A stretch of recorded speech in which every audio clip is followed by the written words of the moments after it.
in general. In this chapter, we intend to discuss two important doctrines: doctrine of res judice, section 10, and doctrine of res judicata, section 11. Section 10 deals with stay of civil suit. It provides that no court shall proceed with the trial of any suit in which the matter in issue is also directly and substantially in issue in a previous instituted suit between the same parties, and that the court in which the previous suit is pending is competent to grant the relief claimed. Section 11, on the other hand, relates to a matter already adjudicated upon. It bars the trial of a suit or an issue in which the matter directly and substantially in issue has already been adjudicated upon in a previous suit. Res sub judice, stay of suit, section 10.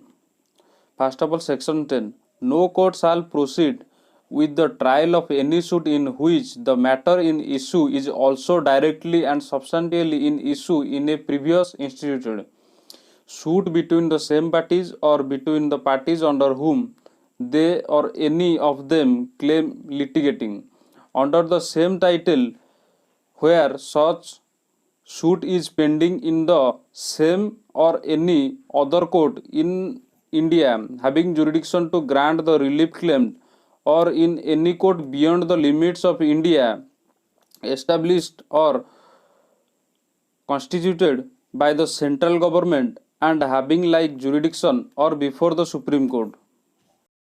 Explanation 1. The pendency of the suit in foreign court does not preclude the courts in India from trying to a suit founded on the same cause of action. Nature and scope. Section 10 declares that no court should proceed with the trial of any suit in which the matter in issue is directly and substantially in issue in a previous instituted suit between the same parties, and the court before which the previous instituted suit is pending is competent to grant the relief sought. The rule applies to trial a suit not and not the institution thereof. It also does not preclude a court from passing interim order as such, grant of injunction or stay, appointment, receiver, etc. It, however, applies to appeal and revisions. Object. The object of the rule contained in section 10 is to prevent courts to concurrent jurisdiction from simultaneously entertaining and adjudicating upon two parallel litigation in respect of the same cause of action, the same subject matter, and the same relief. The policy of law is to continue a plaintiff to one litigating litigation, thus obviating the possibility of two contradictory verdicts by one and the same court in respect of the same relief. The keyword of section 10 are the matter in issue is directly and substantially in issue in a previous instituted suit.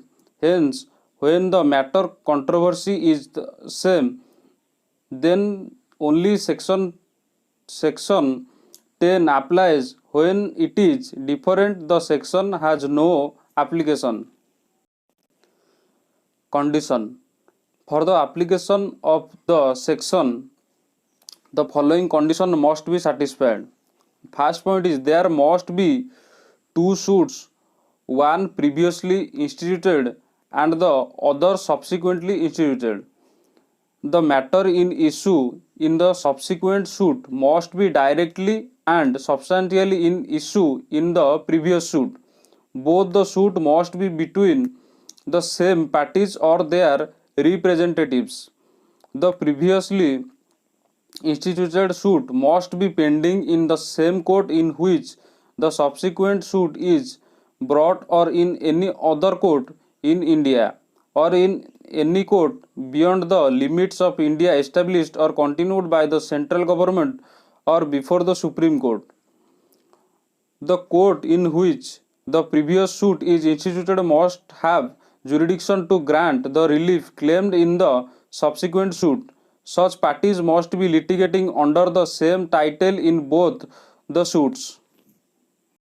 As soon as the above conditions are satisfied, a court cannot proceed the subsequent instituted suit since the provisions contained in section 10 are mandatory and no direction in left with the court. It is however necessary that section 10 to be attracted. It is essential that the entire subject matter is controversy must be the same between the previous suit and the subsequent suit. Mere common grounds between the previous and subsequent suit would not be sufficient. The order staying proceeding in the subsequent suit can be made at any stage. Section 10, however, does not take away power of the court to examine the merits of the matter. If the court satisfied that the subsequent suit can be decided purely on legal point, it is open to the court to decide such suit. Test. The test for applicability of section 10 is whether the decision in a previous instituted suit would operate as res judicata in the subsequent suit. If it is so, the subsequent suit must be stayed. Suit pending in the foreign court. Explanation. Explanation to section 10 provides that there is no bar on the power of an Indian country to try subsequently instituted suit if the previously instituted suit is pending in the foreign court. Inherent power to stay.